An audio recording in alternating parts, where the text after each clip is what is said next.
Boa noite. Eu pergunto, né? O quão importante é a família para as nossas vidas? E os espíritos, quando indagados por Kardec, responderam o seguinte: que os laços sociais são necessários ao progresso e os de família estreitam os laços sociais. Eis aqui porque os laços de família são uma lei natural.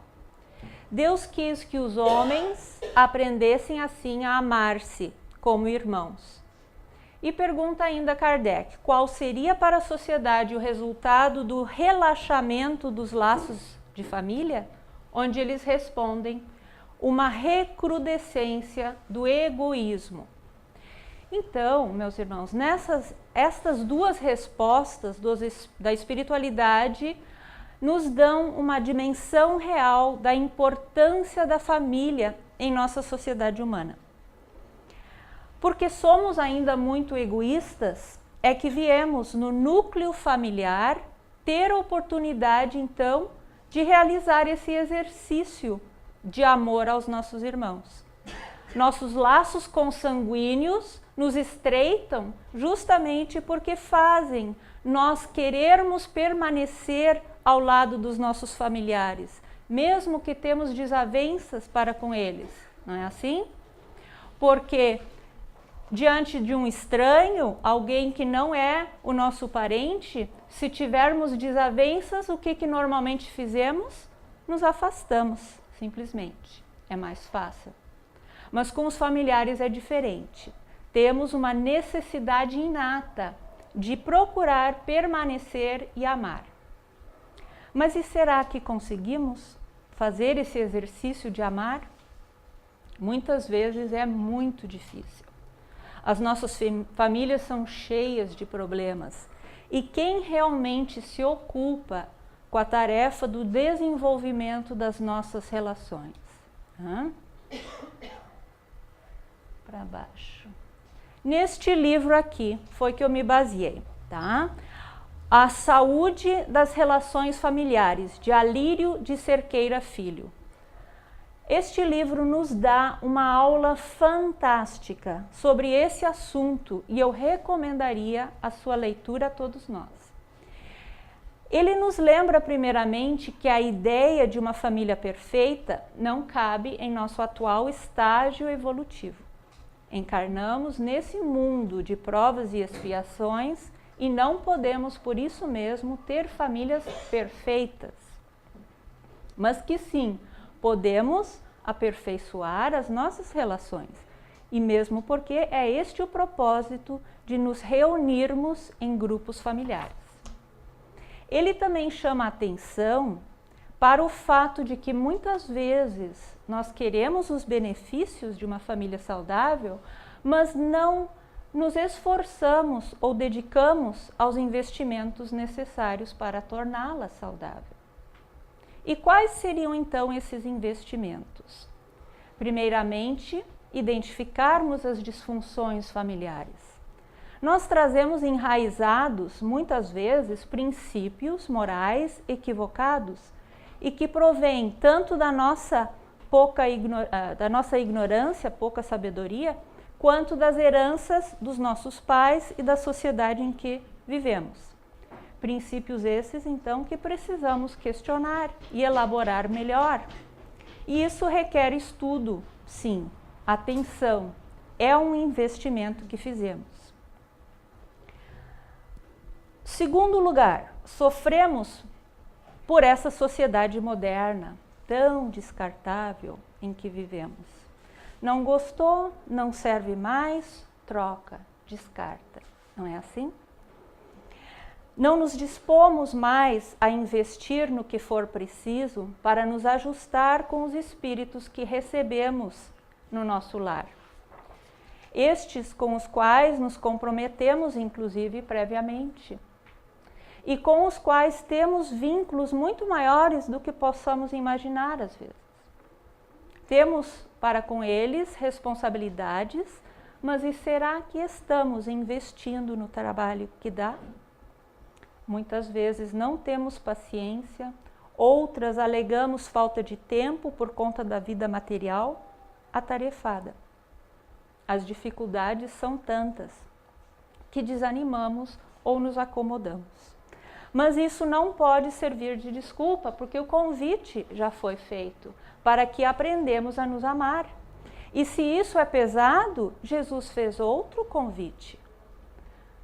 Quando ele disse: vinde a mim, todos vós que estáis cansados e oprimidos, que eu vos aliviarei. Tomais sobre vós o meu jugo, que é suave, e o meu fardo, que é leve.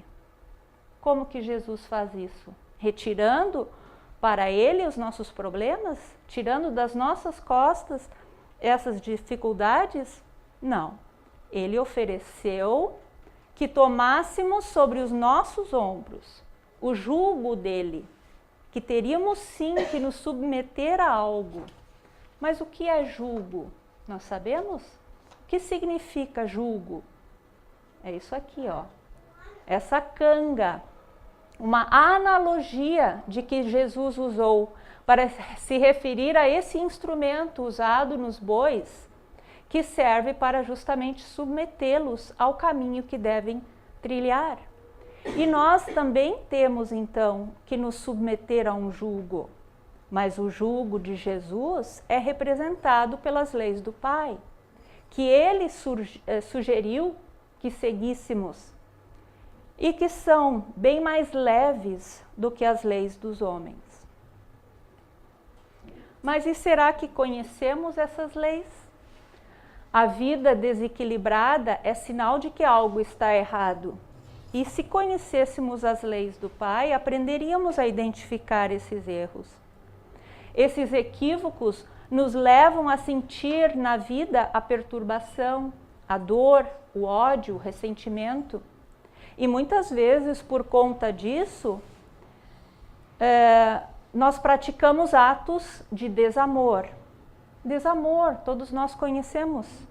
Ferimos, desrespeitamos, agredimos, abandonamos, etc.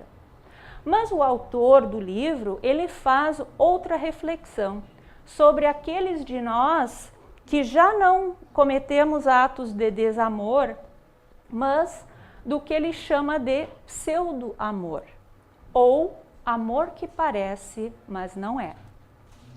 É importantíssimo entendermos esse conceito de pseudo-amor que ele traz.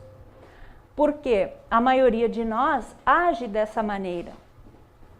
Cada vez, por exemplo, que estivermos em uma relação familiar perturbadora e que permanecemos nela porque estamos então só levando a vida como um fardo enorme, um martírio, ou como costumamos ouvir, é o meu karma negativo, isso é sinal de pseudo-amor. Às vezes, tomamos a lei de causa e efeito por uma visão equivocada, pensando assim: tenho uma família miserável, mas é o meu karma. Quem mandou fazer coisa errada?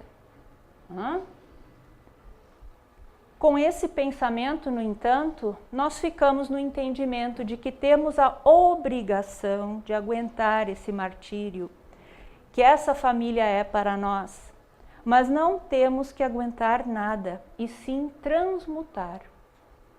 Se pensarmos, esse marido é minha expiação, eu tenho que aguentá-lo até o fim, para que não volte com ele na próxima encarnação, mas no fundo não queremos mais vê-lo pela frente, achando então que com essa atitude estamos exercitando o amor, estaremos redondamente enganados.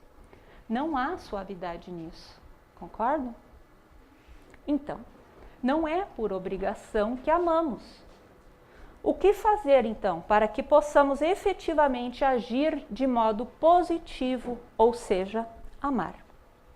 Precisamos seguir a recomendação de Jesus e aceitar o jugo suave dele, praticando o amor verdadeiro. Para isso, a Lírio nos chama a atenção da primeira coisa muito importante, a conscientização. E o que vem a ser conscientização? É ter consciência das realidades profundas que nos envolvem. é saber que os sujeitos difíceis das nossas relações não são em si o problema, mas a forma como nos conduzimos diante deles é que é o maior problema.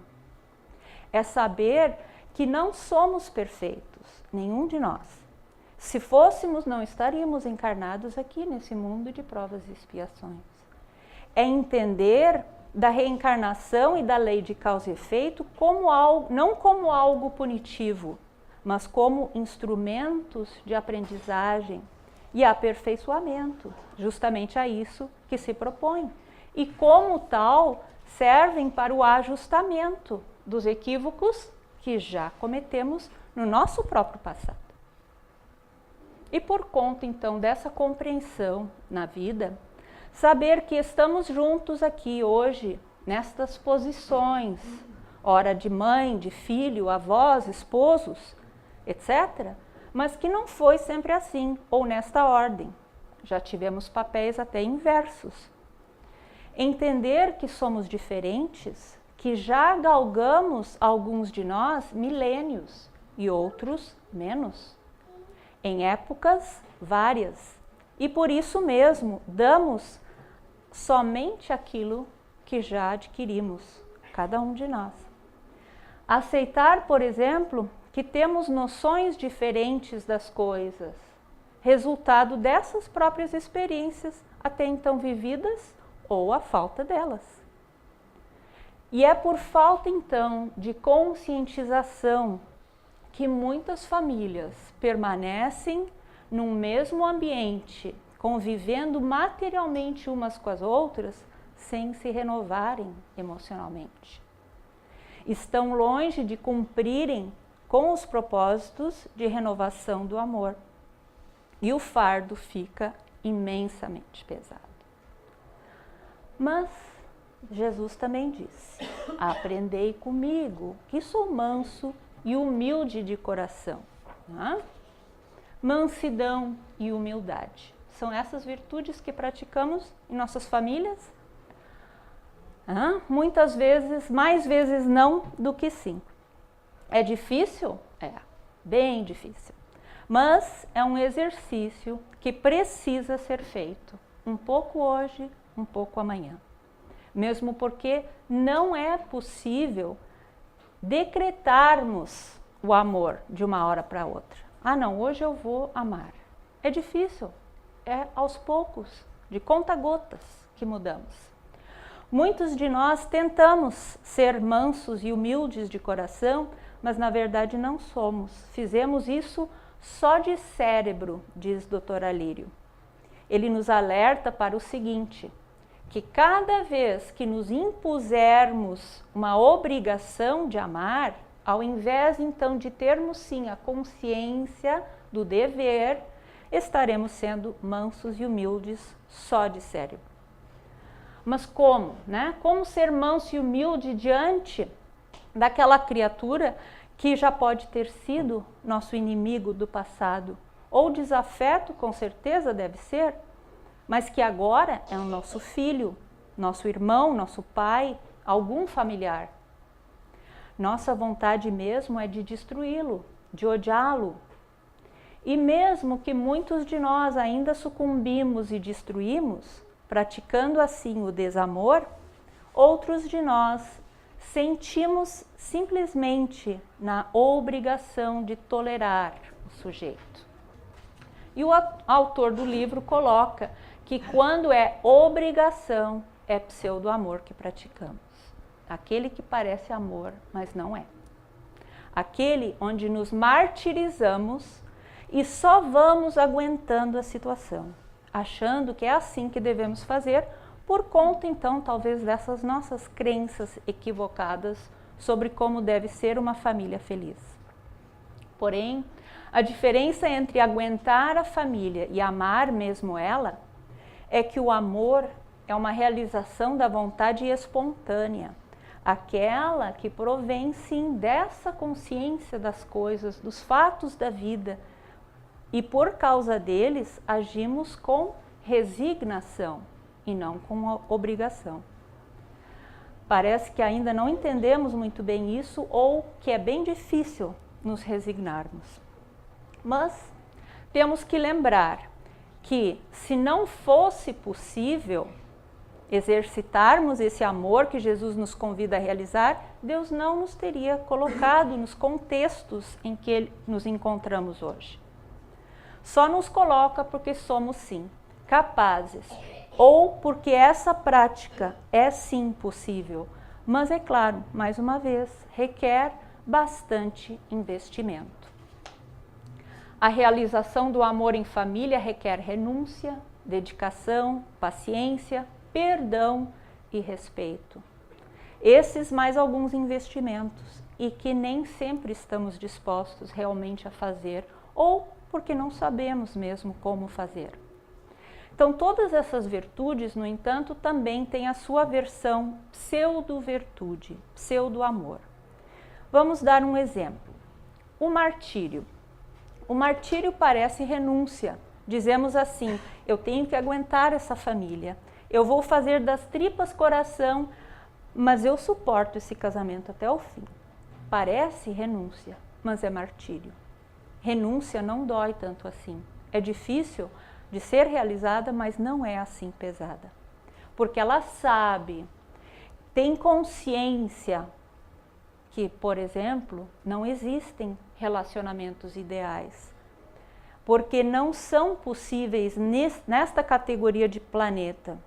E assim, não posso esperar do outro que ele seja o ideal para mim. Nós fizemos uma ideia romântica e não aceitamos a própria família porque queremos que ela seja perfeita. Onde todos se amam profundamente, felizes para sempre, mas isso aqui no planeta Terra ainda não. Não plenamente, não o tempo todo. Nós temos momentos felizes. A renúncia verdadeira, então, uma forma de amor em ação, seria em relação a esse modelo de família ideal o tempo todo. Como somos ainda imperfeitos, somos convidados a aprender a fazer a nossa parte. E fazer a nossa parte independentemente de como o outro reage para conosco. É como aquela frase que diz: mostre respeito mesmo pelas pessoas que você acha que não merecem, não como um reflexo do caráter deles, mas como do seu. É como aquela história do monge e do escorpião que muitos podem conhecer, onde o monge é mordido pelo escorpião ao tentar ajudá-lo, e quando indagado do porquê que ele insiste em ajudar alguém que lhe agride, ele diz: ele, o escorpião, agiu conforme sua natureza, e eu, disse o monge, conforme a minha.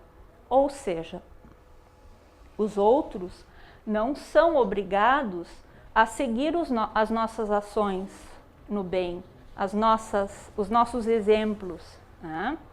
Mas, quem sabe, a nossa ação deve ser aquela que já podemos dar e pode sim, quem sabe, convidar o outro a mudar também. Porque afinal, gentileza gera gentileza.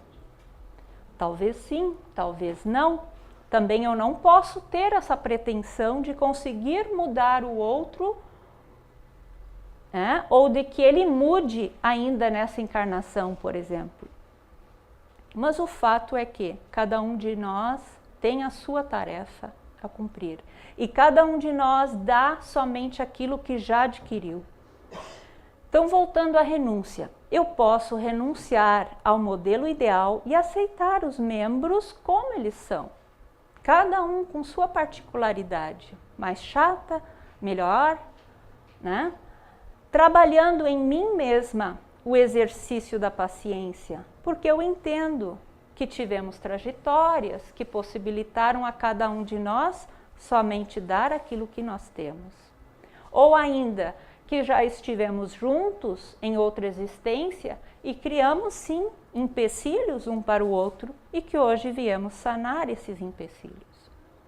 Posso ser aquela pessoa na família que tem um pouco mais a dar. E se eu tenho mais, é meu dever ser a pessoa mais carinhosa, mais compreensiva do que o outro, por exemplo, sem cobrar essa mesma atitude dos meus. Mesmo então, diante daquele que pode ser um sujeito estúpido, grosseiro comigo, mas a minha mansidão pode, aos poucos, quem sabe, surtir um efeito de amansar essa fera, renovando aos poucos até deixar de ser tão grosseiro. É o devolver a agressão com a outra moeda. É a outra face da qual Jesus se referia. E o que é essa outra face? É dar a cara a bater? Não, absolutamente. É devolver simplesmente a brutalidade com a delicadeza, o desamor com o amor. É talvez ter que se perguntar, mas se o outro é tão agressivo assim, o que será que lhe falta? Porque muitas vezes o mau humor, a rabugice, não é propriamente contra a minha pessoa. Será que eu posso suprir um pouco essa carência? Será que eu mesma não posso fazer diferente alguma coisa para ser mais agradável a essa outra pessoa nas minhas relações? Eu chego a me perguntar isso ou eu simplesmente quero que os outros sejam melhores para comigo? Não. É descobrir quais são as dificuldades desse outro, procurar auxiliá-lo sim, ou seja, ser um colaborador verdadeiro do Cristo. Viemos em família para colaborarmos um com o outro. E o autor desse livro, ele também faz uma analogia das nossas situações familiares com uma casa que herdamos da nossa família de origem, por exemplo, e que vem toda cheia de defeitos. Somos convidados a morar nela e teremos que fazer reformas. No entanto, há uma condição, a de que teremos que permanecer nesta casa durante a sua reforma. Isso, para quem já fez reforma morando na própria casa, sabe o quão desagradável pode ser. Não nos é permitido, no entanto, dizer, eu vou passar um tempo em outra casa e depois de toda reconstruída aqui, eu volto. Não dá. Não dá porque essa é a casa da nossa própria herança. E não é possível mudar para outra mais equilibrada. Temos que fazer parte da reconstrução enquanto estamos nela. E é o que Jesus igualmente nos recomendou com o seu reconciliai-vos com o vosso inimigo enquanto estão a caminho. Então, os problemas que criamos em família, eles voltarão sempre para nós até nós resolvermos. E para agora, então, examinarmos mais um pouco o que vem a ser desamor e pseudo-amor, usaremos um exemplo de uma moça de mais ou menos uns 32 anos, que abriga no seu lar o seu pai e sua mãe. Ela tem outros 2 irmãos, mas esses pensam que por ela ser a única ainda solteira, que os pais devem morar com ela. E esses irmãos praticamente não ajudam nos cuidados com os pais. A moça tem mais afinidade com seu pai do que com sua mãe, sentindo até raiva e aversão por esta mãe em muitos momentos. Sentimentos esses que já vem sentindo ao longo dos anos de convívio com esta mãe e que se chocam naturalmente com as suas crenças de como deve ser uma boa filha. A mãe dela está doente, depressiva e rebelde, o que torna a relação ainda mais difícil. Mesmo assim, a moça pensa que tem de cuidar deles, pois se sentiria culpada se não o fizesse. Vamos ver então. No desamor, o que ela faria? Ela provavelmente abandonaria os seus pais num ato de indiferença e crueldade. Já no pseudo-amor, que é o que a moça pratica, ela se obriga então a cuidar em função das suas crenças, mas que causa-lhe martírio, porque na verdade ela gostaria de ter uma mãe melhor, menos ranzinza, sem depressão, sem doença. E já na renúncia, que é um exercício do amor por excelência, ela renunciaria então ao ideal de que gostaria de ter uma mãe perfeita e voluntariamente praticaria atos pacienciosos e tolerantes. Por quê? Porque ela teria consciência de alguns fatos que com certeza devem existir por detrás desse quadro todo. Que fatos poderiam ser esses? Poderiam ser que o compromisso é dela e não dos irmãos, por exemplo, porque senão eles também estariam sendo requisitados pela situação, pelas circunstâncias. De que essa mãe, por quem sempre teve um desafeto, poderia ter sido negligenciada por ela mesma em outros papéis anteriormente. Poderia ser depressiva essa mãe em função talvez de uma melancolia vinda de lembranças pregressas que são desencadeadas nela na visão desta que hoje é filha. Onde a moça que hoje é filha pode ter sido mãe que levou uma vida de exemplos muito tristes, desanimadores, sem prestar talvez os devidos cuidados que uma criança deveria ter, ou não ter demonstrado alegria nenhuma de viver. Enfim, são inúmeras as situações que provocam ainda hoje reminiscências de experiências passadas onde as duas estiveram envolvidas. Lembremos sempre que as leis divinas não são aleatórias, não são distribuídas aleatoriamente como muitas vezes podemos pensar. Tipo assim, a vida não disse, toma aí uma mãe depressiva para te cuidar, como se Deus houvesse errado na tarefa. Sempre existe um motivo significativo para as nossas dores. Assim, cada vez então que nos movimentamos nesses atos de pseudo-amor, a energia que é do desamor e que deveria mudar, na verdade não muda. Não muda porque por dentro continuamos com a vontade de praticar a indiferença, com a vontade de abandonar esse ser.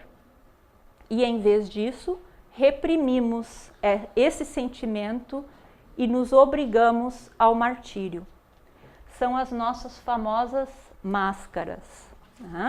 Alírio diz, reprime-se o evidente e desenvolve-se o mascarado. No amor, no entanto, essa moça o que faria? Ela renunciaria a ter uma mãe maravilhosa, de que no fundo ela gostaria de ter, quem não gostaria, né? Mas que ela ainda não merece, para cuidar então dessa mãe que de agora a quem ela deve, de alguma forma. E não precisamos necessariamente saber de que forma para resolvermos essa questão. Basta saber que existe, que existiu sim a forma, porque Deus é infinitamente bom e justo e não nos daria aquilo que não nos pertence. Vamos agora a outro exemplo, usando a virtude do perdão para exemplificar o ato equivocado da prática do pseudo-amor. Todos nós estamos carecas de saber que perdoar é maravilhoso, que precisamos perdoar, que perdoar faz bem. Mas e daí? Falar é fácil, fazer é muito difícil. E por quê? Vamos ver este outro exemplo, que é uma história de um menino que teve a sua infância traumática. O seu pai lhe batia, dava-lhe surras horrendas por qualquer motivo ou por motivo nenhum. Era muito agressivo e o menino foi nutrindo então um ódio muito grande por esse pai, até se tornar adulto. Agora adulto, acaba transferindo para o seu próprio filho comportamentos parecidos com o do seu pai, num ato provavelmente subconsciente de vingança contra o próprio pai. Ele agora tenta buscar na terapia uma ajuda para melhorar a sua relação com seu filho.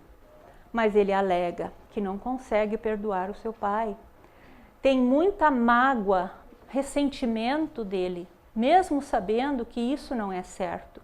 Ele é espírita, sabe que tem que perdoar o seu pai. Aquele capítulo do Evangelho segundo o Espiritismo sobre honrai o vosso pai e vossa mãe bate fundo na sua consciência. O personagem fica entre eu não consigo e eu tenho que, o que gera então muita ansiedade. Segundo o Dr. Alírio, que é médico psiquiatra, esse personagem comete um erro porque ele quer sair de um extremo, que é a crença de que eu não consigo, para outro extremo, que é a crença expressada pela obrigação. Ou seja, na crença eu não consigo, o que acontece? Ele pensa se proteger ao não perdoar o seu pai, porque se perdoasse, nossa, seria como dar o seu aval às suas agressões. Não é assim que a gente pensa? Mas isso é um equívoco. É uma falsa autoproteção, diz Dr. Alírio. Porque perdoar alguém que nos agrediu não significa liberar esse alguém dos seus erros, mas significa que vamos nos libertar do resultado desses erros em nós. Na outra crença, o personagem age por medo. Ele acha que ele tem de perdoar, senão algo muito ruim vai lhe acontecer. Tipo, ele vai para o umbral ou ele vai ficar obsediado. Ele cria então um falso perdão, na verdade. Ele esconde o seu ressentimento em vez de transmutá-lo. Mais uma vez, recorremos à conscientização dos fatos. Como Jesus também disse, conhecereis a verdade e a verdade vos libertará. E qual é a verdade entre o personagem e o seu pai? Podemos, inclusive, não saber todas as razões claramente e não precisamos fazer uma regressão, por exemplo, para entender isso. Mas existem, sim, fatos por trás da nossa relação. Ninguém recebe da vida aquilo que não faz parte dele mesmo. Se hoje sou agredido, provavelmente é porque foi o inverso ontem, quando eu agredi e achei que não levaria a nada. Hoje eu recebo agressão, é para que eu possa sentir na pele aquilo que não entendi quando simplesmente disseram. Que Jesus disse que não deveríamos fazer aos outros aquilo que não gostaríamos que nos fizessem, não é? E daí, nós entendemos isso? Ou repetimos várias e várias vezes o mesmo equívoco? Então, essa seria a expiação. Então, essa poderá ser uma verdade que eu não estou disposto a aceitar, mas que existe. E no momento que eu aceitá-la, eu me liberto e consigo sim perdoar. Outra dificuldade que temos, então, em perdoar é que achamos sim que se perdoamos o outro, estaremos libertando ele dos seus erros. O que não é verdade. Somente a própria pessoa pode se livrar dos seus equívocos depois que sua consciência lhe convidar então a expiar seu erro, que é exatamente o que acontece com esse nosso personagem na história. Assim é porque Jesus também nos ensinou que a cada um segundo suas obras. Por isso, ninguém está isento daquilo de errado que comete. Então, perdoando alguém, eu não estarei isentando esse alguém do horror que ele comete. Mas não cabe a mim fazer a suposta justiça que eu acho que ele merece. A vida é que faz isso através da sua lei de causa e efeito. É preciso, então, simplesmente que o personagem aprenda com a sua expiação e que não deve fazer isso a outrem e não repita esse modelo como de fato ele está fazendo com o seu próprio filho agora, porque as consequências serão muito dolorosas para ele no futuro. Essa verdade nos convida a ter uma ação consciente do porquê podemos perdoar. Acabamos conseguindo aceitar a pessoa e não as atitudes dessa pessoa. E só então perdoamos de verdade. Normalmente, nos sentimos vítimas das situações, mas ninguém é vítima. Lembremos-nos disso. Então, não podemos esperar passivamente que a casa se transforme por encanto, nem esperar ansiosamente que a casa se transforme logo, porque atropelamos então o processo de reconstrução, que é lento, que é feito um pouco a cada dia. Então, conscientização, disposição, investimento e tempo são alguns requisitos de que precisamos para a feliz reconstrução da nossa casa. É possível sim, e o Espiritismo nos dá muitas e muitas ferramentas para essas condições. Basta buscarmos e pôr em ação. Então, para finalizar, mais uma vez eu recomendo esse livro de Alírio de Cerqueira Filho, chamado Saúde das Relações Familiares, porque ele é recheado de mais exemplos ainda, e em outras áreas do amor também, e nos ajudaria justamente a tomarmos a tão necessária consciência das verdades que nos regem. Que possamos então estudar mais e rogar à espiritualidade amiga o amparo e o discernimento necessários. E que Deus possa abençoar a todas as famílias. Obrigado pela atenção.